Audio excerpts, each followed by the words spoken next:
Hello দোস্ত, আজ এই স্বরাজ 744টা বসে গেছে, নতুন আনা হয়েছে। এর প্রথম সিজন, প্রথম নামলো গাড়িটা আজকেই অবস্থা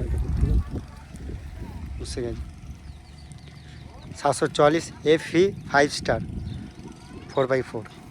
আর এখনকার যা যুগ, তোমার এই যে মাটি, ঠিক আছে, এই যে জমি, ঠিক আছে, এই জমিতে স্বরাজ 744, এই যে টায়ার সাইজে হবে 9-5-20, 14-28 টায়ার, ঠিক আছে। এই টায়ারে হবে না, যদি বা এখন যদি হয় 16-28 টায়ার, বড়ো টায়ারের গাড়ি নিতে হবে। ছোটো টায়ারের গাড়ি চলবে না এই মাঠে। এসব গাড়ি মাঠানে ঠিক আছে, মাঠানে চলবে, এসব বিলে খালে চলবে না, ঠিক আছে। বসে গেছে। আর ওই ওপরে আছে গাড়ি তোলা আছে, মহিন্দ্র 585, আমার গাড়িটা ওখানে টেনে তোলা হবে। এই গাড়িটা আমিই চালাইছিলাম, ঠিক আছে। আর বসে গেলাম, এটা ঠিক আছে। দৌড়ে আনা হবে, দৌড়ে আনতে গিয়েছে, দৌড়ে আনা হোক, দিয়ে টেনে তুলবো। তোমাদেরকে নেক্সট ভিডিও দেখা যাক, টেনে তুলি কি গাড়ি তুলতে পারবে কি না, দেখা যাবে।